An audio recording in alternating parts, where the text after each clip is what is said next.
Good morning. मागच्या वेळेला आपण हार्मोन्स हा पार्ट बघितलेला होता. हार्मोन्स म्हणजेच तुम्हाला माहिती आहे की hormones is a chemical or which is a biochemical which is released in a cell or a gland, that is a gland which is a ductless gland. Okay, the secretion through a endocrine gland, त्याला आपण endocrine gland म्हणजेच ductless gland in a small amount and which controls the entire biological activity, okay, or a variety of a metabolic process. हे control केलं जातं. Regulate a body functions करण्याकरता जे small अमाऊंटमध्ये सिक्रेशन्स होतात थ्रू अ डक्टलेस ग्लँड, ज्याला आपण endocrine Gland म्हणतो, त्याला आपण हॉर्मोन्स म्हणतो. त्यात आपण ॲड्रेनलिन, नॉर ॲड्रेनलिन हा पार्ट बघितला, थायरॉक्सिन हा पण पार्ट बघितलेला होता आणि सेक्स हॉर्मोन्स सुद्धा बघितलेले होते. हे लक्षात ठेवा. म्हणजेच symptomatic nervous system, para, PNS, ANS, SNS हे जे कॅरेक्टर्स येतात, म्हणजे sympathetic nervous system, parasympathetic nerve systems ह्या ज्या आहेत, ओके, ह्याच कंट्रोल करण्याचं काम हॉर्मोन्स करतात. हे लक्षात ठेवा. आणि म्हणून particularly regulate body function, vital body function हे रेग्युलेट करण्याचं काम हे आपल्याला हॉर्मोन्स करतात. आणि hormones they are nothing but a protein molecule. हा डोक्यात ठेवा. मग आता व्हेरियस टाइप्स ऑफ फंक्शन्स जे आहेत ते आपण बघूया. आणखीन हॉर्मोन्स कुठले कुठले आहेत. पहिल्या येतात स्टेरॉइडल हार्मोन. आता स्टेरॉइडल हार्मोन्समध्ये अँड्रोजन हा येतो. स्टेरॉइडल हार्मोन्समध्ये अँड्रोजन आपल्याला द अँडोस्टेरॉन अँड टेस्टोस्टेरॉन हे दोन बघायला मिळतात. ह्यांचं ऑर्गन आहे टेस्टीज आणि हे फंक्शन्स जे आहे ते control the development and normal functioning of a male sex hormone, control the development and normal functioning of a male sex hormones. तसंच इस्ट्रोजन, ज्याला आपण इस्ट्रॉन किंवा इस्ट्राडायोल म्हणतो, जो ऑर्गन आहे ओव्हरीमध्ये ते प्रोड्यूस होतात. ओके, आणि ते controls the development and normal function of a female sex hormones. हे कंट्रोल करणारे हॉर्मोन्स आहेत इस्ट्रोन किंवा इस्ट्राडायोल, ज्याला आपण इस्ट्रोजन म्हणतो. पुढे आहे जेस्ट्रेजोन, ज्याला आपण प्रोजेस्टेरॉन म्हणतो. हा कॉर्पस ल्युटियम मध्ये हा ऑर्गन आहे. कॉर्पस ल्युटियम त्याच्यामध्ये जेस्ट्रेजॉन प्रोड्यूस होतो. तो control the development and maintenance pregnancy बघतो.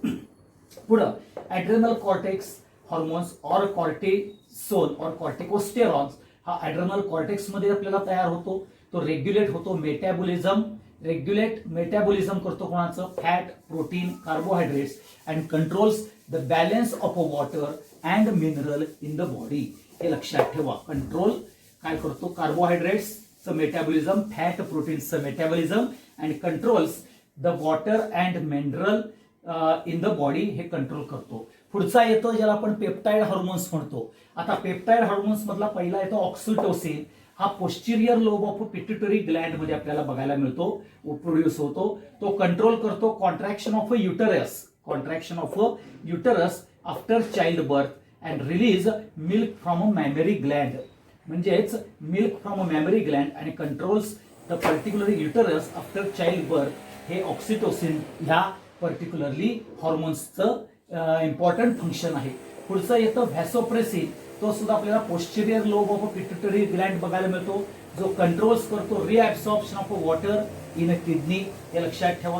पुढचं येतं इन्शुलिन, जो आपल्याला पॅन्क्रियास मध्ये तयार होतो, जो controls metabolism of carbohydrates and maintain glucose level in the blood. परत तसंच येतं अँजिओटेन्सिन, ब्लड प्लाझ्मा पर्सन. म्हणजेच अँजिओटेन्सिन 2 हा ब्लड प्लाझ्मा ऑफ पर्सन्स मध्ये बघायला मिळतो, ज्याच्यामध्ये ज्यांना हाय ब्लड प्रेशरचा त्रास आहे त्यांच्यामध्ये अँजिओटेन्सिन 2 बघायला मिळतं आणि जो कॉन्ट्रॅक्ट्स ब्लड व्हेसल्स केले जातात. पुढचा येतो अमाइन हार्मोन. अमाइन हार्मोन्स मध्ये पहिला येतो थायरॉक्सिन. तो थायरॉइड ग्लँड्स हा त्याचा ऑर्गन आहे. Controls metabolism of carbohydrate, lipid and protein. हे केलं जातं. पुढे येतं ॲड्रेनलिन, ज्याला इफिनिफ्रेन असं सुद्धा म्हटलं जातं. ॲड्रेनल मेड्युला मध्ये तो आपल्याला त्या पर्टिक्युलर ऑर्गन्स मध्ये प्रोड्यूस होतो. ॲड्रेनलिन, इफिनिफ्रिन, आणि तो इन्क्रीज करतो पल्स रेट आणि ब्लड प्रेशर. हे लक्षात ठेवा. हे सगळ्या पर्टिक्युलरली आपण हॉर्मोन्सचे कॅरेक्टर्स आपण बघितलेले आहेत. हे लक्षात घ्या. टाइप्स ऑफ हॉर्मोन्स हे आपण बघितलेलं आहे. आता ह्या टाइप्स ऑफ हॉर्मोन्स नंतर आपण पुढचा जो पार्ट बघणार आहोत तो म्हणजेच आता हा स्टेरॉइड हार्मोन्स, पेप्टाइड हार्मोन्स आणि अमाइन हार्मोन हे बघितल्यानंतर आपण पुढचा पार्ट बघणार आहोत तो म्हणजेच लक्षात ठेवा की that is nothing but vitamins. Vitamins is nothing but vital amines. काय म्हणतात? Vitamins is nothing but vital amines. आता हे विटॅमिन्स तुम्हाला 9वी 10वी मध्ये सुद्धा झालेले आहेत. पर्टिक्युलरली तुमच्या बायोलॉजी कॅरेक्टर्स मध्ये हे आपल्याला बघायला मिळतात, हे लक्षात ठेवा. आता ह्यामध्ये सगळ्यात महत्वाचं what do you mean by vitamins हे जर बघितलं तर व्हायटल पर्टिक्युलरली ज्याला म्हणतो व्हायटल अमाइन्स हे आहेत आणि particularly proper functioning of a different organ should take place. So different chemical in the form of a nutrient, okay, particularly we have to add it in our diet मध्ये in the form of a nutrient हे आपण add करतो जे proper body functioning maintain करण्याकरता, ऑर्गनचं functioning maintain करण्याकरता आणि regulate करण्याकरता vital amines ज्याच्याकरता आपल्याला विटॅमिन्स हे म्हटलं जातं, हे लक्षात ठेवा. आता vitamins they are a compound which are essential. Vitamins are the compounds which are essential for the growth of the life, for the growth of a life of animals as well as bacteria as well as microorganisms. हे लक्षात ठेवा. And these vitamins are not synthesized by a body. Body हे synthesize करत नाहीत, फक्त except vitamin D. Okay, कुठलाही vitamin body synthesize करत नाही. त्यामुळं we have to supplied that vitamin externally, means in the form of a diet we have to supplied to the human beings. हे लक्षात ठेवा. आणि हे enzymes particularly they are vital for building of the cell and to provide the energy source in a biological process मध्ये आपल्याला बघायला मिळतात. आणि म्हणून vitamins these are the organic compounds which cannot be produced by the body but must be supplied with a small amount from the diet to carry out or to perform a specific biological function and which can offers the particularly utilized in a cells building and energy source of a body. Okay, and they can perform a various biological function in our body that is called as a vitamins. आता हा जो vitamins आहे हा regular डाएटचा आपला part आहे. Through milk, through vegetable, through fruits आपण बघतो, हे लक्षात ठेवा. आता ज्या वेळेला absence of or deficiency of a vitamin जर असेल तर काय काय वेळेला आपल्याला स्पेसिफिक डिसीज हा बघायला मिळतो. आता नेमकं जर deficiency of vitamins, okay, or lack of vitamins is called as a vitaminosis. A vitaminosis म्हणजेच काय? Particularly the condition where there is a deficiency of vitamins.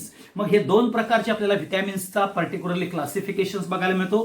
Classification based on solubility of vitamins, okay, that is particularly water soluble and fat soluble and depending upon the chemical structure of vitamins. पहिल्यांदा water soluble vitamins म्हणजेच काय? The vitamins which are water soluble, okay, particularly vitamin B, vitamin C हे water soluble vitamins आहेत, हे लक्षात ठेवा. And they are particularly stored in a body in a lesser amount in our cell and through excretory character they are going to be excrete. So every day we have to consume, we have to have a vitamin B and vitamin C. okay, हे लक्षात ठेवा. हा सगळ्यात महत्वाचा आहे. पुढचा येतो fat soluble. Fat solubles मध्ये vitamin which are soluble in fats which are called as vitamin A, D, E, K हे आपल्याला व्हिटॅमिन्स बघायला मिळतात.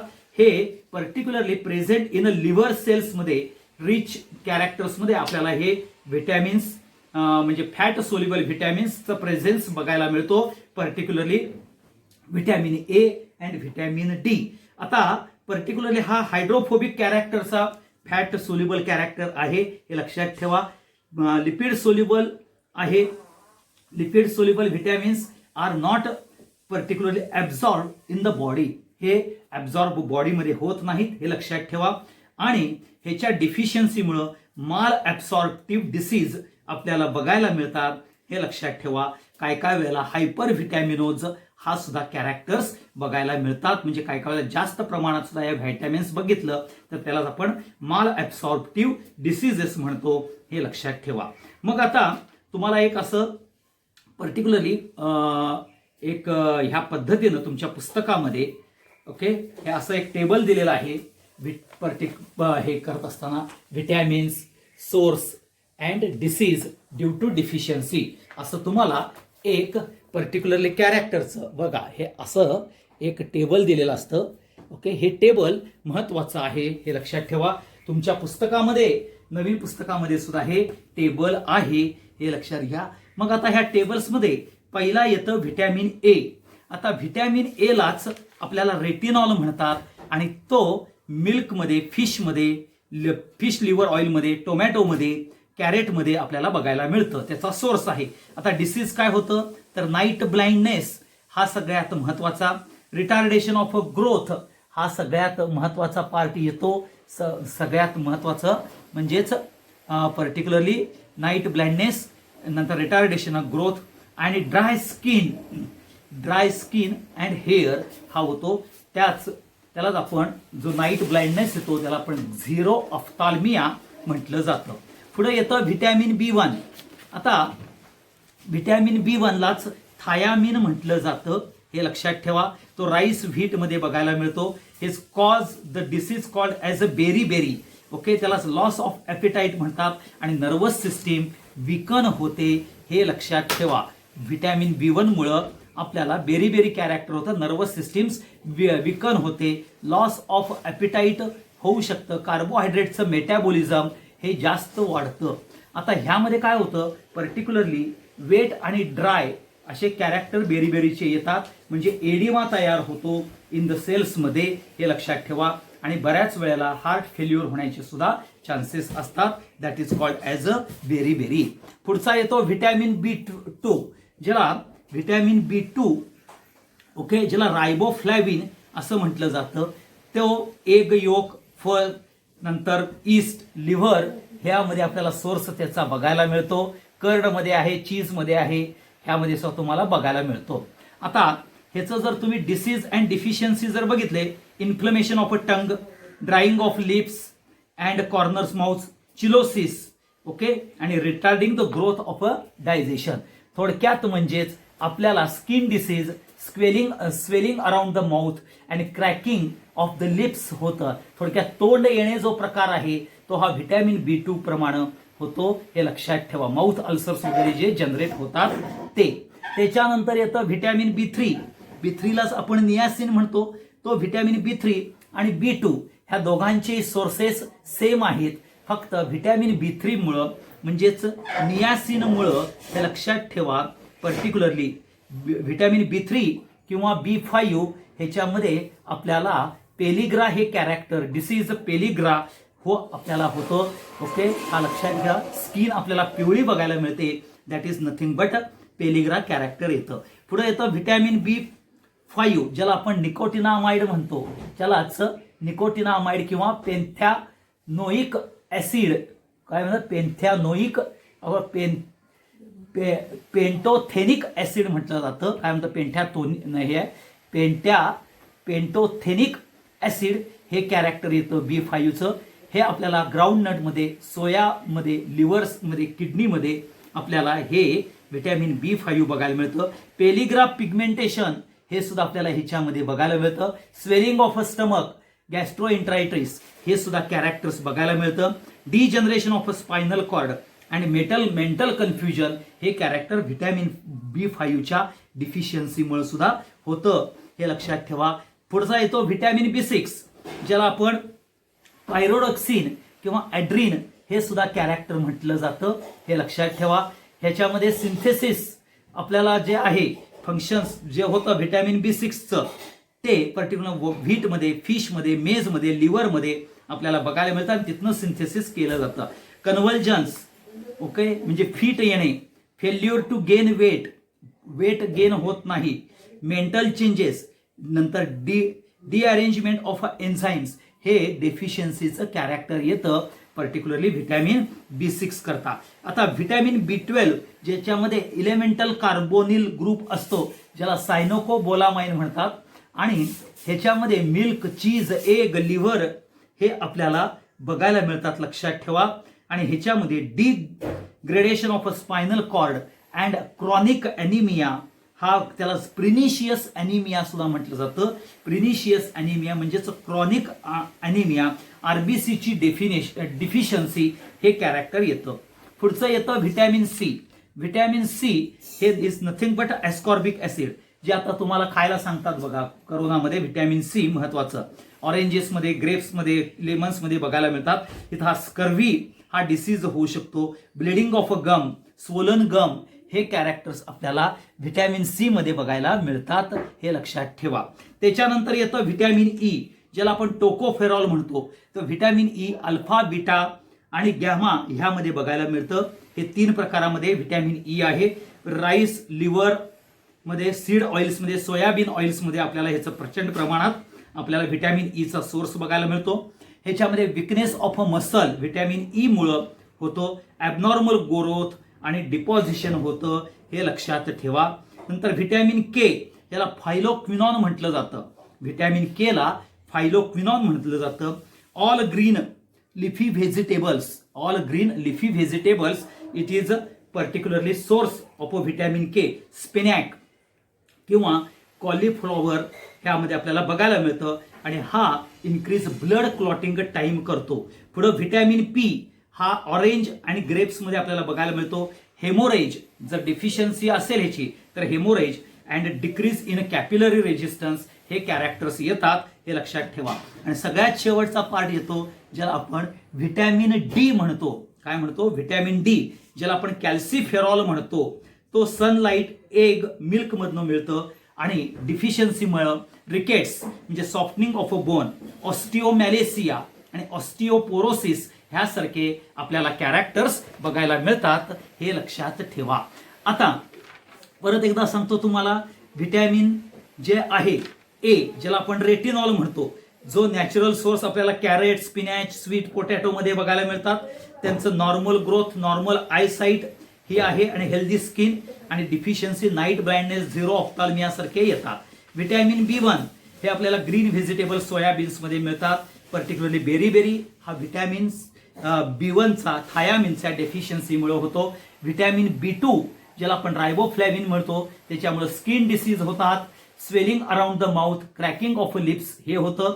व्हिटॅमिन B3 ज्याला आपण नियासिन म्हणतो, निकोटिनिक ऍसिड म्हणतो, ह्याच्यामुळे पेलिग्रा होतो. व्हिटॅमिन B5 मुळे सुद्धा पेलिग्रा, ज्याला पेंटोथेनिक ऍसिड म्हणतो, त्याच्या डेफिशियन्सीमुळे आपल्याला पेलिग्रा होतं. आणि apart from that swelling in stomach and intestine character होतं. व्हिटॅमिन B6 ज्याला आपण पायरोडॉक्सिन म्हणतो, त्याच्यामध्ये क्रॉनिक अनिमिया म्हणजे डिफिशियन्सी ऑफ आरबीसी हे कॅरेक्टर येतं. व्हिटॅमिन B12 ज्याला सायनोकोबोलामाइन म्हणतात, ज्याला pernicious anaemia, degradation of a nervous systems हे कॅरेक्टर येतं. व्हिटॅमिन सी ज्याला आपण ॲस्कॉर्बिक ऍसिड म्हणतो, त्याच्यामुळे scurvy, tooth decay, bleeding of gums हे होतं. व्हिटॅमिन ई ज्याला आपण पर्टिक्युलरली ज्याला आपण टोकोफेरॉल म्हटलं जातं, अल्फा, बीटा, गॅमा असे टोकोफेरॉल येतात.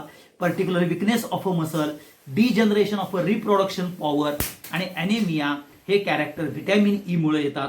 व्हिटॅमिन के ला आपण फायलोक्विनॉन म्हणतो, ज्याला आपण अनकंट्रोल्ड ब्लिडिंग हेमोरेज हे कॅरेक्टर्स येतात. त्याच्या बरोबरीनं आपल्याला बायोटीन नावाचं एक व्हिटॅमिन आहे. काय आहे? बायोटीन. ओके, ह्याचा नॅचरल सोर्स आहे yeast, nut, egg, okay, liver etcetera. आणि हे आपल्याला फॅटी ऍसिड्स फंक्शन्स काय, synthesis of a fatty acids, आणि डिफिशियन्सीमुळे काय होतं, नॉशिया आणि स्किन डिसीज हे कॅरेक्टर्स आपल्याला बघायला मिळतात. तसंच आपल्याला फॉलिक ऍसिड ह्याचा सुद्धा सोर्स स्पिनॅक, ऑरेंज मध्ये बघायला मिळतो. ओके, आणि ह्याच्या डिफिशियन्सीमुळे ॲनिमिया होतो, हे लक्षात ठेवा. हा सगळ्यात महत्वाचा पार्ट पर्टिक्युलरली आपल्याला कॅरेक्टर्समध्ये व्हिटॅमिन्स बाबत बघता येतो. आता पुढचा जो पार्ट येतो ज्याला आपण न्यूक्लिक ऍसिड म्हटलं जातं, हे लक्षात ठेवा. आता न्यूक्लिक ऍसिड म्हणजेच काय हे जर तुम्ही बघितलं तर particularly nucleic acid which is particularly presence or nucleic acid is related to the hereditary character, हे लक्षात ठेवा. आता every generation they are going to pass the species or transfer the species from its ancestor, म्हणजे ancestor पासून ते आपल्याला pass on होत असतात, हे लक्षात ठेवा. and these are present in the nucleus of the cell and are responsible for the transmission of inherent character transmit करतात from one species to the another species, हे लक्षात ठेवा. मग ते कुठले RNA, DNA किंवा न्यूक्लिक ऍसिड सारखे आपल्याला बघायला मिळतात. आता न्यूक्लिक ऍसिड्स काय आहेत? दीज आर बायोलॉजिकल इम्पॉर्टन्स असलेले पॉलिमर्स आहेत which are present in a living cells. Nucleic acids they are a biopolymer और these are a biomolecules found in a nuclei of the any cell. म्हणजे nuclei मध्ये आपल्याला हे biomolecules किंवा Biopolymers बघायला मिळतात. And in the form of a proteins or a chromosome, in the form of a proteins आणि chromosome हे character येतात. पुन्हा एकदा सांगतो, nucleic acid is a biological biomolecules which are found in a nuclei of the living cells and particularly they are in the form of a protein and chromosome, they are present in this nuclei of the cell, हे लक्षात ठेवा. आणि हेच nucleic acid particularly hereditary character pass on करण्याकरता, transmission करण्याकरता आपल्याला महत्वाचं character म्हणून येतं, हे लक्षात ठेवा. आता या न्यूक्लिओ प्रोटीन्स मध्ये काय असतं? न्यूक्लिओ प्रोटीन्स हा जर कॅरेक्टर घेतला तर न्यूक्लिओ प्रोटीन्स मध्ये आपल्याला न्यूक्लिक ऍसिड आणि पर्टिक्युलरली प्रोटीन्स हा पार्ट येतो. न्यूक्लिक ऍसिड आणि प्रोटीन हा आपल्याला पार्ट बघायला मिळतो, हे लक्षात ठेवा. मग त्याच्यानंतर पुढचं येतं पॉलिन्यूक्लिओटाइड. आता न्यूक्लिओटाइड जसं पॉलिपेप्टाइड म्हटलं तसंच न्यूक्लिओटाइड आहे. The repeating units of a nucleic acid, repeating unit of a nucleic acid are called as a nucleotides. Therefore, nucleic acid are also regarded as a polynucleotides. Nucleic acid, okay, हे are also a polynucleotides म्हणतात किंवा repeating units कुणाचे nucleic ऍसिडचे त्यालाच आपण न्यूक्लिओटाइड्स म्हणतात. आणि they are इस्टर्स of phosphoric acid with sugar. हे न्यूक्लिओटाइड्स जे असतात they are इस्टर्स of phosphoric acid with sugar, हे कॅरेक्टर बघायला मिळतं. म्हणजेच काय येतं बघा आपल्याला, हा इथं शुगर कॅरेक्टर आला, शुगर कॅरेक्टर नंतर आला, ह्या शुगरला इथं बेस कॅरेक्टर येतो. पुढं ह्या शुगरला ऍडिशन जी होते ऑक्सिजनची, ओके, हा ऑक्सिजन झाला की इथं असा हा पी, परत इथं हा ओ, परत इथं ओ असा येतो. परत तुमचा शुगर येतं, शुगर नंतर पुन्हा बेस येतो, बेस नंतर पुन्हा ओ, परत हा पी, हा ओ, हा परत ओ, परत शुगर. ही अशी आपल्याला कॅरेक्टरिस्टिक्स न्यूक्लिओटाइड्सच्या चेनची बघायला मिळते. आणि म्हणून न्यूक्लिओटाइड्स is nothing but repeating units of a nucleic acid. That is number one. They are esters of phosphoric acids with sugar. हे आपण बघतो, हे सगळ्यात महत्त्वाचं कॅरेक्टर आहे, हे लक्षात ठेवा. मग there are two types of nucleic acid. One is a DNA and second is a RNA. हे बघायला मिळतं. आता मग ह्यामध्ये न्यूक्लिक ऍसिड्स मध्ये आपल्याला RNA आणि DNA मध्ये काय काय प्रेझेंट असतं हे बघूया. देर आर 3 डिफरंट कंपोनंट हा प्रेझेंट असतं. एक असतं पेंटोज शुगर, हा पहिला कंपोनंट पेंटोज शुगर असतं. दुसरा असतं फॉस्फरिक ऍसिड, फॉस्फरिक ऍसिड हे कॅरेक्टर बघायला मिळतं. आणि नायट्रोजिनियस बेस, नायट्रोजिनियस बेस हे कॅरेक्टर आपल्याला बघायला मिळतो कुठल्या RNA मध्ये आणि DNA मध्ये. आता ही जी पेंटोज शुगर आहे, पेंटोज शुगर जी आहे ही आपल्याला RNA आणि DNA मध्ये प्रेझेंट असणार आहे. त्यामध्ये फॉस्फरिक ऍसिड म्हणजेच फॉस्फेट ग्रुप हा प्रेझेंट असतो, हे लक्षात ठेवा. आणि apart from that nitrogenous base म्हणजेच नायट्रोजन कंटेनिंग, ह्यामध्ये काय येतं, nitrogen containing heterocyclic ring character आपल्याला बघायला मिळतं, हे लक्षात ठेवा. म्हणजेच तुमच्या न्यूक्लिक ऍसिड्स मध्ये nucleic acid which are a biomolecule which is present और which are form in the nuclei of the cell and in the form of proteins or in the form of particularly esters of phosphoric acids आपल्याला बघायला मिळतात. आणि ते proteins आणि क्रोमोसोमच्या part मधनं आपल्याला हे न्यूक्लिओप्रोटीन्स, न्यूक्लिक ऍसिड्स विथ प्रोटीन और क्रोमोसोम ह्या कॅरेक्टर्स मध्ये with linkage of pentose sugar, phosphoric acid आणि नायट्रोजिनियस बेस मध्ये बघायला मिळतात. आणि म्हणून पेंटोज शुगर ही 5 कार्बन शुगर आहे, हे लक्षात ठेवा. म्हणजेच हे असं येणार आहे तुमचा हा 5 कार्बन शुगर हे येतं, हे लक्षात ठेवा. आता ही 5 कार्बन जी शुगर आहे ती आपल्याला RNA मध्ये आणि DNA मध्ये बघायला मिळते. RNA मध्ये आपल्याला बीटा डी रायबोज, RNA मध्ये बीटा डी रायबोज आपल्याला बघायला मिळते. पर्टिक्युलरली बीटा डी रायबोज RNA मध्ये बघायला मिळते. आणि DNA मध्ये हे जे येतं ते बीटा 2D रायबोज असं येणार. बीटा D2 रायबोज असं स्ट्रक्चर येतं, हे लक्षात ठेवा. बीटा D2 रायबोज और बीटा D रायबोज हे असे 2 प्रकार येतात. DNA मध्ये आपल्याला हा पार्ट येतो आणि हा RNA मध्ये येतो, हे लक्षात ठेवा. आता दोघांच्या मध्ये जर बघितलं तुम्ही, हा कार्बन नंबर 1 इथं OH कॅरेक्टर येणार आहे आणि इथं खालती H कॅरेक्टर येणार आहे. कार्बन नंबर 2 मध्ये आपल्याला इथं HOH येईल. कार्बन नंबर 3 मध्ये आपल्याला HOH हे कॅरेक्टर येईल. कार्बन नंबर 4 and 5 मध्ये आपल्याला इथं CH2OH कॅरेक्टर बघायला मिळेल. इथं पण तुम्हाला carbon number 4, carbon number 5, CH2OH, okay, इथं H हा कार्बन नंबर 3, HOH, इथं तुम्हाला OH येईल. फक्त इथं जे आहे कार्बन नंबर हा 1, 2, 3, 4, 1, 2, 3, 4. आता कार्बन नंबर 2 ला जे येतं इथं H आणि H असतं. म्हणजेच बीटा 2D रायबोज मध्ये कार्बन नंबर 2 ला OH ग्रुप हा ऍब्सेंट असतो. काय असतो? OH ग्रुप हा ऍब्सेंट असतो. म्हणून तुम्हाला बीटा D2D ऑक्सी रिबोज हे कॅरेक्टर बघायला मिळतं. म्हणजेच इथं बीटा 2D ऑक्सी रायबोज हे कॅरेक्टर तुम्हाला DNA मध्ये बघायला मिळतं, हे लक्षात ठेवा. हा सगळ्यात महत्वाचा पॉइंट येतो आणि हे कॅरेक्टर्स आपल्याला बघायला मिळतं. मग ह्यामध्ये जर तुम्ही बघितलं तर ह्यामध्ये रायबोज शुगर आहे, जी पेंटोज शुगर आहे, हे लक्षात ठेवा.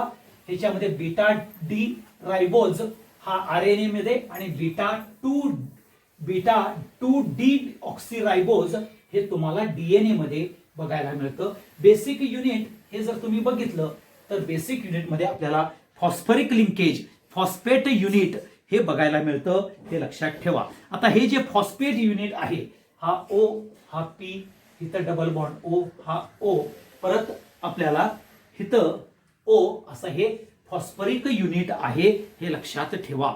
आता हे जे युनिट आहे particularly phosphate units of nucleic acids, they are going to be joined either carbon number, हे कार्बन नंबर 3 और कार्बन नंबर 5 ह्यामध्ये आपल्याला जॉईन होताना बघायला मिळतात. हा कार्बन नंबर इथं 1, 2, सॉरी, हा 1, हा 2, हा 3, हा 4 आणि इथं 5. ह्या कार्बन नंबर 5 ला किंवा कार्बन नंबर 3 ला जॉईन होताना आपल्याला हे फॉस्फरिक युनिट बघायला मिळतं, हे लक्षात ठेवा. Okay, carbon number C3 and carbon number 5 आपल्याला हायड्रॉक्सिल ग्रुप हा अटॅच होतो. म्हणजे ह्याचा जो कार्बन नंबर 3 चा OH ग्रुप आणि कार्बन नंबर 4 चा OH ग्रुप बरोबर ही फॉस्फरिक लिंकेज अटॅच होते, हे सगळ्यात महत्वाचं. मग there are 2 types of nitrogenous heterocyclic compound, हे आपल्याला कॅरेक्टर्स येतं. आता हे जे 2 टाइप्स हेट्रोसायक्लिक रिंग्स ज्या येणार आहेत, ह्या 2 बेसच्या येतात. एक बेस जो येतो ज्याला आपण पर्टिक्युलरली प्युरिन कॅरेक्टर म्हणतो, काय म्हणतो, प्युरिन, आणि दुसरं येतं पायरिमिडीन हा कॅरेक्टर येतं. प्युरिन बेस आणि पायरिडिनियम बेस हा नायट्रोजिनियस बेस असतो.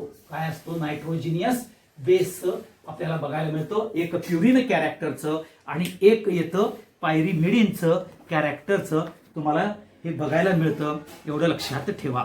आता ह्यामध्ये काय होतं, जर प्युरिन बेस घेतलं तर तुम्ही हे असं पहिल्यांदा पर्टिक्युलरली हे असा हेक्झॅगॉन काढायचा आणि पेंटॅगॉन त्याला घ्यायचा. आता इथं एक एन, हा एक एन सगळ्यात महत्वाचा, आणि इथं एक एन हा महत्वाचा, लक्षात ठेवा. आणि इथं हा डबल बॉन्ड, इथं डबल बॉन्ड कॅरेक्टर येईल आणि आपल्याला ह्या इथं NH कॅरेक्टर येऊन हा डबल बॉन्ड कॅरेक्टर इथं आपल्याला बघायला मिळेल. ह्याला प्युरिनचा बेस म्हणतात. आणि पायरिमिडीनला हा फक्त हे असं, आणि इथं आपल्याला पायरिमिडीन हा बेस बघायला मिळतो, हे लक्षात ठेवा. मग प्युरिन आणि पायरिमिडीनच्या स्ट्रक्चर्स मध्ये आपल्याला प्युरिन मध्ये 2 प्रकारचे कॅरेक्टर्स येतात, ॲडेनाइन अँड ग्वानाइन येतात, आणि पायरिमिडीन मध्ये थायामिन, युरासिल आणि सायटोसाइन हे कॅरेक्टर्स बघायला मिळतात, हे लक्षात ठेवा.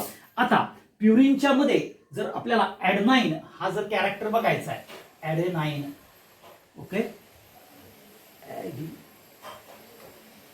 ॲडेनाइन अँड ग्वानाइन असं जर कॅरेक्टर बघायचं तर हे लक्षात घ्या, ही रिंग काही चेंज होणार नाहीये. हे असं इथं, हे इथं एन येणारच आहे, हे असं आहेच, लक्षात ठेवायचं आपल्याला.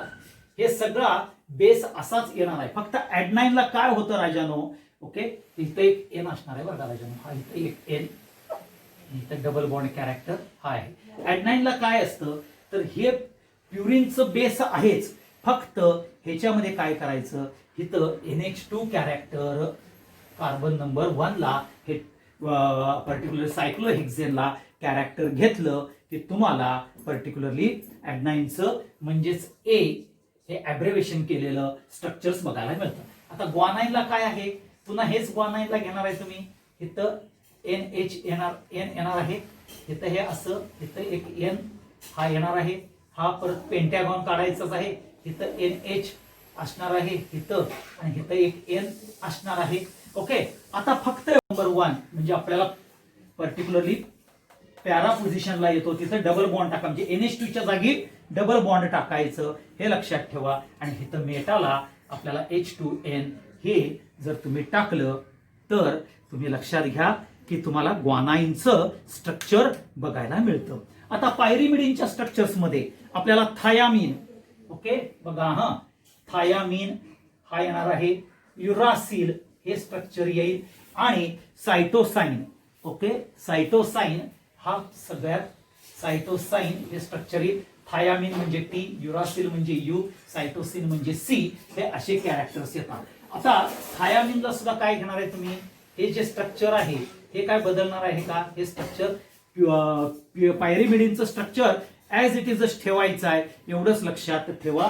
इथं N कॅरेक्टर तुम्ही घेतलेलं आहे, हा सगळ्यात महत्वाचा. मग इथं तुमचा NH, इथं एक तुमचा NH हा येणार 2 कॅरेक्टर्स मध्ये. इथं डबल बॉन्ड O ग्रुप, इथं CH3 ग्रुप असा घ्यायचा, ओके, आणि परत इथं डबल बॉन्ड O ग्रुप. म्हणजेच लक्षात घ्या, तुम्ही बेन्झिन रिंग काढल्यासारखं काढायचं.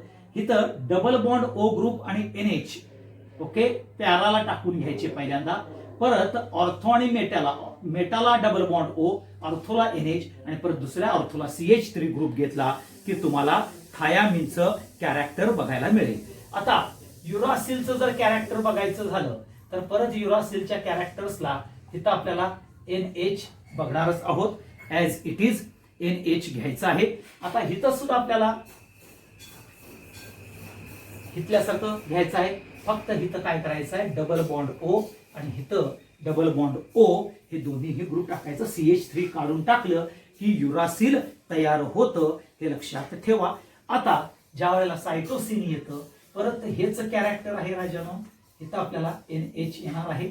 ओके, आता हा NH येताना इथं फक्त जो N आहे इथं H घ्यायचा नाही, इथं NH2 टाकायचा. ओके, NH2 टाकायचा आणि इथं डबल बॉन्ड O ग्रुप घ्यायचा, हे लक्षात ठेवा. म्हणजे थायामीन, युरासिल, सायटोसाइन यांचे स्ट्रक्चर्स येतात, हे लक्षात ठेवा. आता मग ह्यामध्ये pyrimidine have a single heterocyclic ring, while purine हे दोन फ्युज्ड रिंगचं कॅरेक्टर येतं, हे लक्षात ठेवा. हेट्रोसायक्लिक रिंग DNA मध्ये आपल्याला ॲडेनाइन, ग्वानाइन आणि प्युरिन रिंग सायटोसाइन आणि थायामीन प्रेझेंट असतं आणि युरासिल ॲब्सेंट असतं, हे लक्षात ठेवा. आणि RNA मध्ये ॲडेनाइन, ग्वानाइन ॲज वेल ॲज सायटोसाइन आणि युरासिल प्रेझेंट असतं. सायटोसाइन आणि युरासिल प्रेझेंट असतं, थायामीन प्रेझेंट नसतं, हे लक्षात ठेवा. हा सगळ्यात महत्वाचा पार्ट येतो.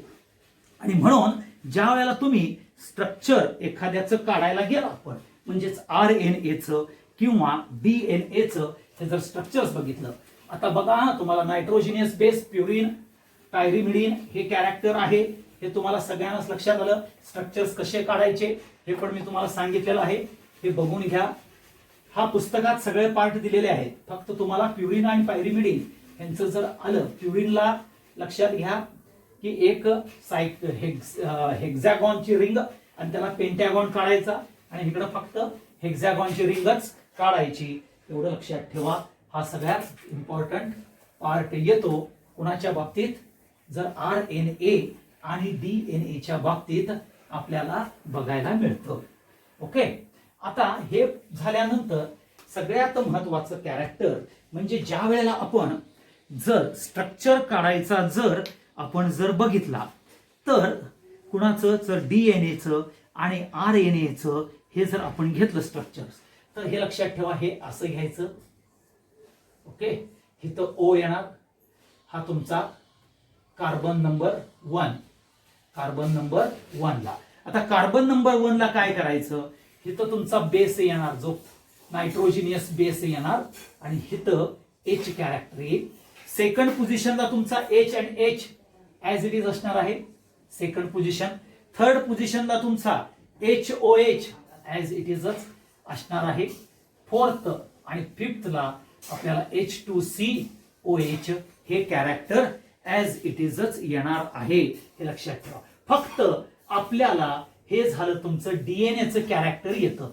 RNA ला काय करायचं, RNA ला जर बघायचं झालं तर तुमचा हा जो सेकंड पोझिशनला जो कॅरेक्टर आहे, इथं फक्त H च्या जागी OH टाकला की RNAचं स्ट्रक्चर आलं, एवढं लक्षात ठेवा. आणि त्यामुळं न्यूक्लिओटाइड्स हे कॅरेक्टर्स आपल्याला बघायला मिळतात. आणि म्हणून पर्टिक्युलरली न्यूक्लिओटाइड्स मध्ये बेस प्लस शुगर मिळून न्यूक्लिओटाइड्स तयार होतं. काय तयार होतं, nitrogenous base plus sugar equal to nucleotides तयार होतात. आणि हे न्यूक्लिओटाइड्स फॉस्फरिक लिंकेजला अटॅच होतात, हे लक्षात ठेवा. आणि न्यूक्लिओटाइड्स हे कॅरेक्टर्स बघायला मिळतं. म्हणजे phosphate plus base plus sugar is nothing but nucleotides, हे लक्षात ठेवा. आणि हे इस्टरिफिकेशन जे होतं कार्बन नंबर 5 ला आपल्याला, म्हणजे जो पेंटोज शुगर आहे त्याच्या कार्बन नंबर 5 ला फॉस्फरिक ऍसिड ग्रुप अटॅच होऊन इस्टरिफिकेशन होतं, हे लक्षात ठेवा. आणि फॉस्फोडायस्टर लिंकेज कार्बन नंबर 5 ला अडॉप्ट होते, हे लक्षात घ्या. म्हणजेच तुम्ही जर न्यूक्लिओटाइड्स हा जर कॅरेक्टर जर बघायला गेला आणि टोटल तुमचा पर्टिक्युलरली कशा पद्धतीनं न्यूक्लिओटाइड्स म्हणजे काय, phosphate linkage. Okay, phosphate linkage plus base आणि प्लस पेंटोज शुगर, हे असं कॅरेक्टर येणार आहे, हे लक्षात ठेवा. म्हणजेच तुमचा हा असा जर तुम्ही घेतला, हा तुमचा पेंटोज शुगर, इथं तुमचा बेस आला, इथं तुमचा H. ओके, मग इथं HOH काही पण टाका. आता तुमचा जो हा carbon number 4, carbon number 3, carbon number 2 हा ज्या वेळेला येतो राजानो, त्यावेळेला बघा हा कार्बन नंबर जो 5 आहे, ओके, H2COH हा जो आहे ह्याला आपल्याला फॉस्फरिक लिंकेज बघायला मिळतं. ते सुद्धा तिथं हा OH जातो, हा CH2 हा तयार होतो आणि ह्याच्या बरोबरीनं O, इथं P, ओके, इथं O आणि इथं O असं कॅरेक्टर येऊन हे लिंकेज तयार होतं आणि मग इथं आपल्याला HOH येईल, ओके, इथं H येईल. मग हे आपल्याला HH आलं की DNA आणि H च्या जागी फक्त OH टाकलं की RNAचं म्हणजे कार्बन नंबर 5 ला हे फॉस्फोडायस्टर लिंकेज तयार होणार आहे. हे बायोमॉलिक्युल्स मधल्या RNA आणि DNAचं स्ट्रक्चर येतं, म्हणजेच हे न्यूक्लियोटाइडचं स्ट्रक्चर आहे, एवढं लक्षात ठेवा. न्यूक्लियोटाइडचं स्ट्रक्चर हे तुम्हाला मी सांगितलेलं आहे. हा सगळ्यात महत्वाचा पार्ट येतो, न्यूक्लियोटाइडचं स्ट्रक्चर. मग आता तुम्हाला माहिती आहे there are a different types of RNA. बायोलॉजीच्या लोकांना माहिती आहे. तर डिफरंट टाइप्स ऑफ RNA म्हणजे मेसेंजर RNA येतं, रिबोसोमल RNA येतं आणि ट्रान्सपोर्ट RNA येतं. हे लक्षात ठेवा. ओके, हे 3 प्रकारचे आपल्याला RNA बघायला मिळतात. आता हे जे RNA आहे, पर्टिक्युलरली RNA हा found in a ribosome. Okay, RNA हा फाउंड इन अ रायबोसोम आणि त्याला म्हणून रायबोसोमल, ओके, रायबोसोम मध्ये असतो म्हणून त्याला रायबोसोमल म्हणजेच rRNA म्हटलं जातं. आणि इथं rRNA हा पेप्टाइड सिंथेसिस करतो, क्लिअरली पेप्टाइड सिंथेसिस करतो. म्हणजेच पहिल्यांदा रायबोसोमल rRNA हा महत्वाचा घटक येतो, हे लक्षात ठेवा. हा सगळ्यात महत्वाचा पार्ट येतो. मग फॉर्मेशन ऑफ पहिल्यांदा मेसेंजर RNA टेक्स प्लेस. आता मेसेंजर RNA कसं घडलं जातं तर ट्रान्सक्रिप्शन ऑफ DNA ट्रान्सक्रिप्ट करतं. कुठली फॉरेन बॉडी आली आहे, काय आलेली आहे आणि कुठलं अँटीबॉडीज आपल्याला तयार करायचं आहे, म्हणजेच प्रोटीन सिंथेसिस करायचं आहे इम्युनिटी कॅरेक्टर्स करता. म्हणून काय केलं जातं, पहिल्यांदा मेसेंजर RNA हे ट्रान्सक्रिप्शन ऑफ DNA पासून होतं, हे लक्षात ठेवा. आणि which carries the message from the ribosome. आता रायबोसोमल RNA, ओके, रायबोसोमल जो RNA आहे प्रेझेंट कशामध्ये आहेत, रायबोसोम मध्ये आहेत, जे आपल्याला प्रोटीन सिंथेसिस म्हणजे पेप्टाइड सिंथेसिस मध्ये, पेप्टाइड लिंकेज सिंथेसिस मध्ये इम्पॉर्टंट कॅरेक्टर आहे. Okay, synthesis of protein takes place in rRNA म्हणजेच रायबोसोमल RNA मध्ये घडलं जातं. आणि मग द मेसेंजर RNA काय करतो, कॉल्स अप करतो धिस RNA म्हणजेच रायबोसोमल RNA ला कॉलअप करतो, म्हणजेच त्याला सूचना देतो आणि ट्रान्सपोर्ट RNA करतो with a particular amino acids. With a particular amino acids कारण प्रोटीन सिंथेसिस करतो म्हणजेच पेप्टाइड लिंकेज सिंथेसिस करतो. म्हणजेच प्रायमरी सिक्वेन्स आपल्याला जर आठवला तर तिथं specific sequence of amino acids असतो. तो स्पेसिफिक सिक्वेन्सचा अमिनो ऍसिडचा आपल्याला रायबोसोमल RNA हा ट्रान्सपोर्ट केला जातो via messenger RNA. Messenger RNA हा लक्षात घ्या, फॉर्मेशन ऑफ मेसेंजर RNA कशामुळे होतं तर DNAचं ट्रान्सक्रिप्शन होतं आणि हे फॉर्मेशन होण्याकरता रायबोसोमल RNA जो आहे, जो ट्रान्सफर कॅरेक्टर आहे, तो सिंथेसिस करतो, प्रोटीनचं सिंथेसिस करतो आणि हे प्रोटीनचं सिंथेसिस केलेला RNA आहे हा ट्रान्सपोर्ट कॅरेक्टर मध्ये येतो बाय मेसेंजर RNA मुळे. मेसेंजर RNA कॉलअप करतो ह्या रिबोसोमल RNA आणि तो ट्रान्सपोर्ट RNA केला जातो विथ अ पर्टिक्युलर अमिनो ऍसिडची लिंकेज म्हणजे particular sequence of amino acids च्या लिंकेजनं आपल्याला बघायला मिळतं आणि तो मेसेंजर RNA हिची चेन आपल्याला ट्रान्सफर होते किंवा ट्रान्सपोर्ट कॅरेक्टर्स मध्ये ते जातं, हे लक्षात ठेवा. आणि म्हणून there are a different coding. जे डिफरंट कोडिंग कुठले येतात तर GAU, GUG, CUU हे अशा प्रकारचे डिफरंट कोडिंग म्हणजे स्पेसिफिक सिक्वेन्सचा आपल्याला पर्टिक्युलरली अमिनो ऍसिड्स आणि नायट्रोजिनियस बेस हे आपल्याला बघायला मिळतं. आणि ते पर्टिक्युलरली काय होतं तर सिंथेसिस कॅरेक्टर्समध्ये येऊन particular sequence of amino acids with nitrogenous base character RNA DNA मधला टेकअप केला जातो आणि मग ते RNA हा पार्टिसिपेट करतो प्रोटीन सिंथेसिसमध्ये, हे लक्षात ठेवा. आणि समजा त्यामध्ये कुठली जर एरर आली अमिनो ॲसिड्सच्या सिक्वेन्समध्ये तर डिफेक्टिव्ह प्रोटीन्स तयार होतात आणि त्यामुळं sometimes developing of cancer cells होण्याचे चान्सेस असतात.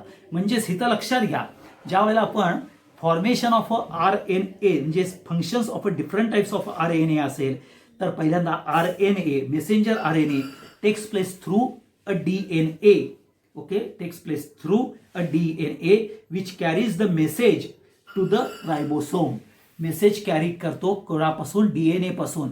DNA हा ट्रान्सक्रिप्ट करतो मेसेंजर RNA आणि तो मेसेज रायबोसोमला देतो. कारण का रायबोसोम्समध्ये आपल्याला rRNA म्हणजे रायबोसोमल RNA प्रेझेंट असतो. तो सिंथेसिस ऑफ प्रोटीन करतो.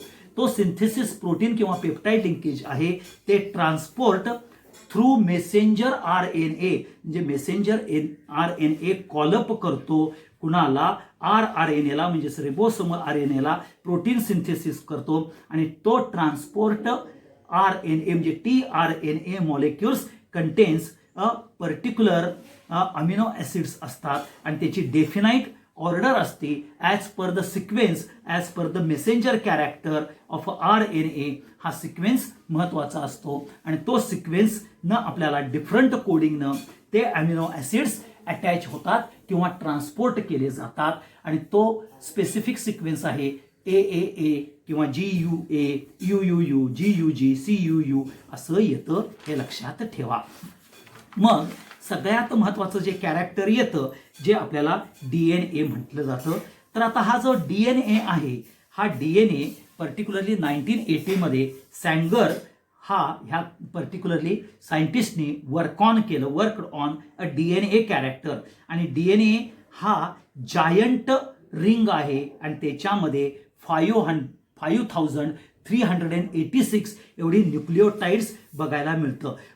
फर्दर वॅस्टॉन आणि क्रिकनं हे फर्दर अनालिसिस केलं DNAचं आणि त्यामध्ये त्याला डबल स्ट्रँडेड हेलिक्स स्ट्रक्चर आपल्याला बघायला मिळतात. आणि इथं 2 double stranded helix structure in opposite direction, right handed डायरेक्शन्समध्ये अपोजिट डायरेक्शन्स आपल्याला 2 alpha helix structures of DNA हे वॅट्सर आणि क्रिकनं काढलेले आहे. आणि हे जे देर आर 2 टाइप्स ऑफ चेन्स बघायला मिळतात. एक बेस प्युरिनची बघायला मिळतं, एक बेस पायरिमिडीनची बघायला मिळते. आणि थायामीन अँड ॲडनाईन हे जे आहे they are join by a hydrogen bond आणि cytosine and guanine also.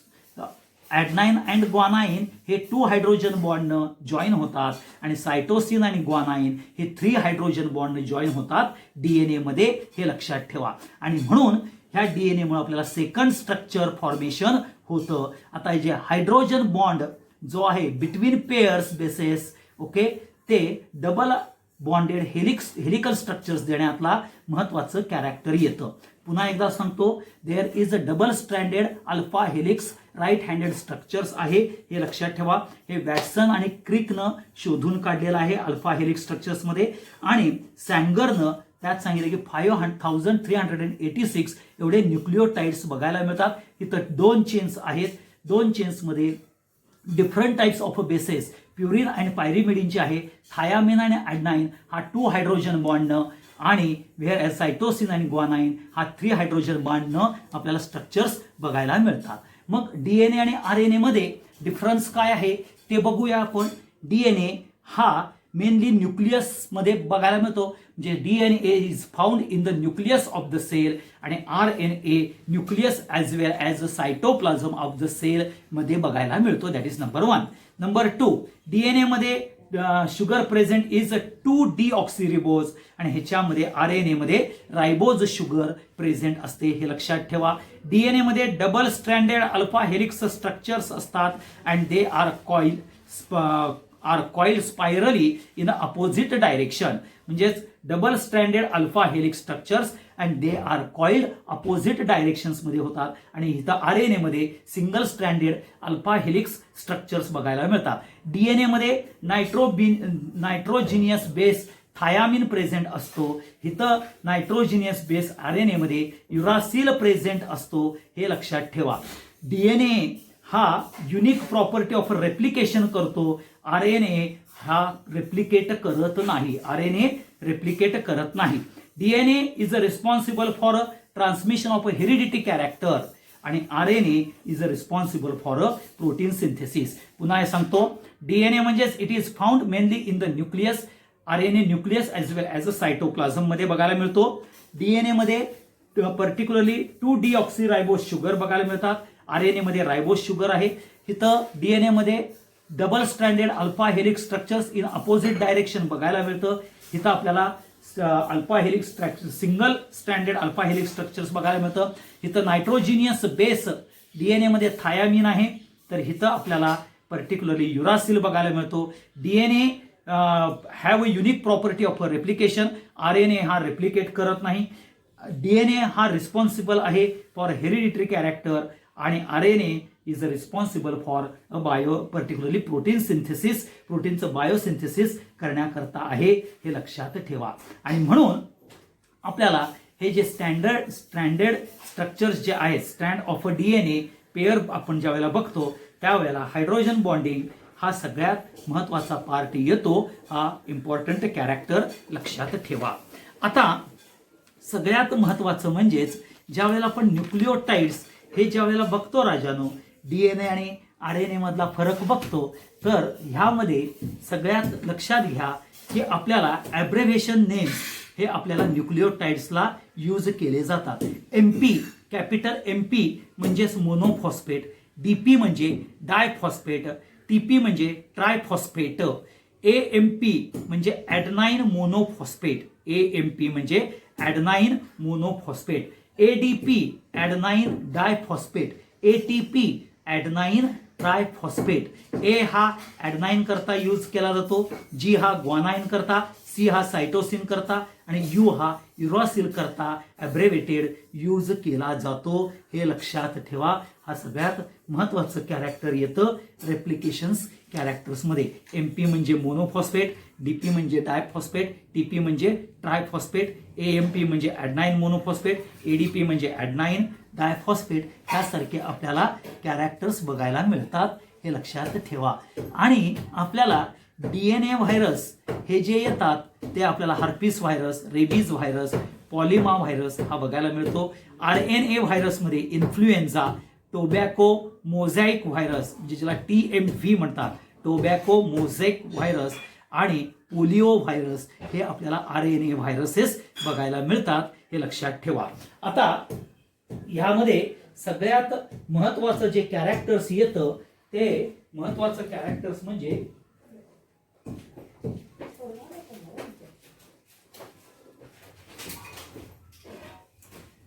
Okay. आता ह्यामध्ये सगळ्यात महत्वाचं कॅरेक्टर्स हे आपल्याला जर बघायचं असेल तर ते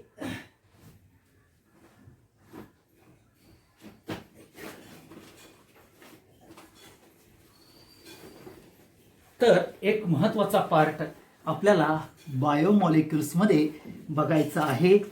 ते म्हणजेच ज्या वेळेला आपण जेनेटिकल कोड हे केला जातो तर त्यावेळेला ॲडनाइन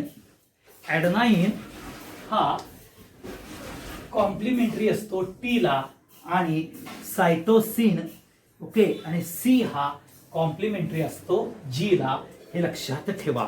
काय आहे, adenine always forms 2 hydrogen bonds with thymine and guanine forms a 3 hydrogen bond. Thus A is complementary to T and C is complementary to G येतं. मग तुम्हाला सिक्वेन्स असा दिला जातो बघा DNA 5 मॉलिक्युल्स हा ACG ACG TAC असं तुम्हाला दिलं जातं आणि ह्याचा particular right the sequence of a complementary strand complementary strand हा तुम्हाला काढायला सांगतात. मग आता ह्या ए च्या जागी तुम्ही टी टाकायचं, सी च्या जागी तुम्ही जी टाकायचं हे लक्षात ठेवा. जीच्या जागी सी टाकायचं, टीच्या जागी ए टाकायचं, ए च्या जागी टी आणि सी च्या जागी परत जी येईल. T G C A T G हे तुम्हाला असं कॉम्प्लिमेंटरी कॅरेक्टर बघायला मिळेल. म्हणजेच हे वरचं देतात आणि त्याचा कॉम्प्लिमेंटरी कॅरेक्टर काढा म्हणून तुम्हाला सांगितलं जातं. फक्त काय करायचं, A is a complementary to T and C is a complementary to G हे कॅरेक्टर्स आपल्याला बघायला मिळतात. हे एवढं लक्षात ठेवा. हा सगळ्यात महत्वाचा पार्ट येतो. आणि मग हा कॅरेक्टर्स झाल्यानंतर आपल्याला इथं पर्टिक्युलरली बोर्ड प्रमाणे आपला सगळ्यात महत्वाचा पार्ट म्हणजेच बायोमॉलिक्युल्स हा संपतो. परंतु एक ह्याच्यामध्ये सगळ्यात जे आपल्या पुस्तकात दिलेलं नाही आहे त्यामधलं एक कॅरेक्टर येतं, ब्लड कॅरेक्टर येतं. आता ब्लड हे इम्पॉर्टंट फ्लुइड आहे हे लक्षात ठेवा. आणि ते ऑक्सिजनेटेड येतं आणि ह्याच्यामध्ये 6 to 10% ऑफ बॉडी वेट आपल्याला ॲव्हरेजली ब्लड कॅरेक्टर्स बघायला मिळतं. ब्लडमध्ये प्लाझ्मा हे कॅरेक्टर असतं. हे 75% ऑफ ब्लड हे प्लाझ्मा असतं. ते येलो कलर्ड विस्कस फ्लुइड असतं. ओके. प्लाझ्मामध्ये वॉटर 90 to 92% असतं आणि प्लाझ्मामध्ये अल्ब्युमिन, ग्लोब्युलिन, फायब्रोनोजिन आणि प्रोथ्रोम्बिन बघा. हा ब्लडमध्ये पर्टिक्युलर अल्ब्युमिन, ग्लोब्युलिन, फायब्रोनोजिन आणि प्रोथ्रोम्बिन हे कंपोनंट्स आपल्याला ब्लडच्या प्लाझ्मामध्ये बघायला मिळतात. मग नंतर कॉर्पस्कल्स आपल्याला म्हणतात, म्हणजे ज्याला आपण आरबीसी किंवा डब्ल्यूबीसी म्हणतो, व्हाईट ब्लड सेल किंवा red blood cells. There are 2 types of corpuscles. त्यातला रेड ब्लड ओके त्याला आरबीसी आणि व्हाईट ब्लड्स असतील त्याला डब्ल्यूबीसी म्हणतात. आणि थ्रोम्बोसाइट्स किंवा त्याला ब्लड प्लेटलेट्स म्हटलं जातं. हे लक्षात ठेवा. मग इथं आरबीसीचं मेन फंक्शन काय आहे तर ऑक्सिजन ट्रान्सपोर्ट करणे from lungs to the tissue.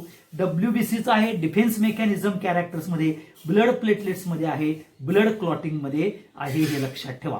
Plasma constituents electrolytes Na and Cl- हे तुम्हाला osmotic pressure of blood maintain करतात. Sodium and chlorine in plasma they regulate osmotic pressure of blood. Carbonic acid म्हणजे HCO3- and H2CO3 हे buffer of blood maintain करतात, म्हणजेच pH of the blood maintain करतात. हे लक्षात ठेवा. आणि ट्रान्सपोर्ट केलं जातं CO2 from the cell to the lungs. Transport केलं जातं CO2 from the cell and to the lungs. हे ट्रान्सपोर्ट केलं जातं.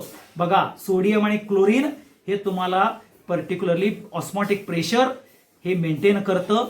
कार्बोनिक ऍसिड HCO3- आणि H2CO3 हे पीएच मेंटेन करतं. आता प्रोटीन्स अल्ब्युमिन काय करतं, maintains osmotic pressure of blood plasma.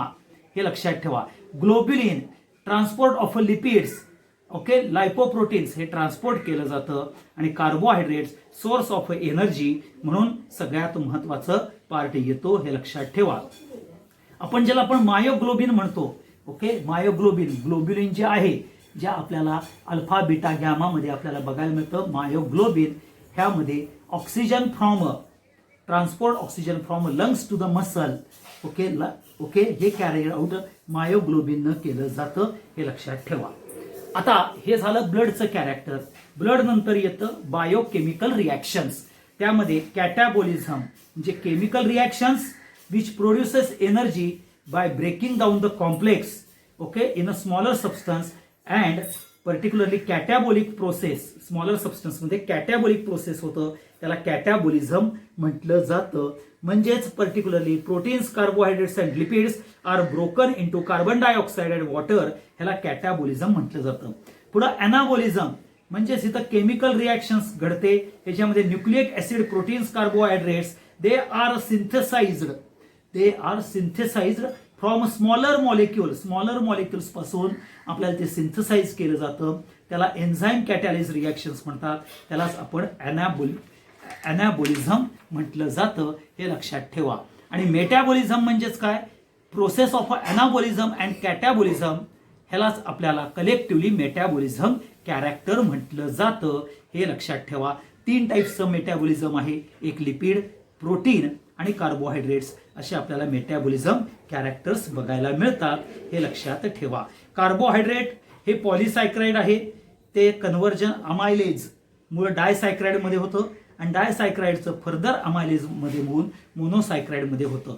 Lipids हे बाईल ऍसिड मुळे मेटाबॉलाइज होतात, ते इमल्सिफाईड लिपिड्स होतात आणि परत लायपेज नावाच्या एन्झाईमनं हे लिपिड्स ग्लिसरॉल आणि फॅटी ऍसिड्स मध्ये आपल्याला काय होतात, जनरेट कॅरेक्टर होतात, हे लक्षात ठेवा. तसंच प्रोटीन हे पेप्सिन पॉलिपेप्टाइड्स होतात आणि मग ट्रिप्सिन किंवा क्रोमोट्रिप्सिननं अल्फा अमिनो ऍसिड्स तयार होतात, हे लक्षात ठेवा. आणि म्हणून आपल्याला ह्या सगळ्या पर्टिक्युलरली बायोकेमिकल रिॲक्शन्समध्ये कॅटाबॉलिझम, अनाबॉलिझम, कॅटाबॉलिझम पुन्हा एकदा सांगतो, ह्याच्यामध्ये एनर्जी तयार होते, प्रोड्यूस होते. ह्यामध्ये smaller substance are going to be divided, okay, series of chemical reactions which produces energy, breaking down of a protein, carbohydrates and lipids into the smaller molecule, okay, and convert into carbon dioxide and H2O, that is called as catabolism. Anabolism मध्ये काय होतं, particularly आपल्याला chemical reactions which macromolecules of the cells like nucleic acids, proteins are synthesized. Carbohydrates, proteins and nucleic acids, they are synthesized from smaller molecule, ज्याला आपण अनाबॉलिझम म्हणतो. आणि कॅटाबॉलिझम आणि अनाबॉलिझमचं mixture म्हणजेच आपल्याला मेटाबॉलिझम हे कॅरेक्टर येतं, एवढं लक्षात ठेवा. तर इथं आपल्याला बायोमॉलिक्युल्स हा पार्ट संपतो, हे सगळ्यात महत्वाचं आहे, हे लक्षात ठेवा. Thank you very much.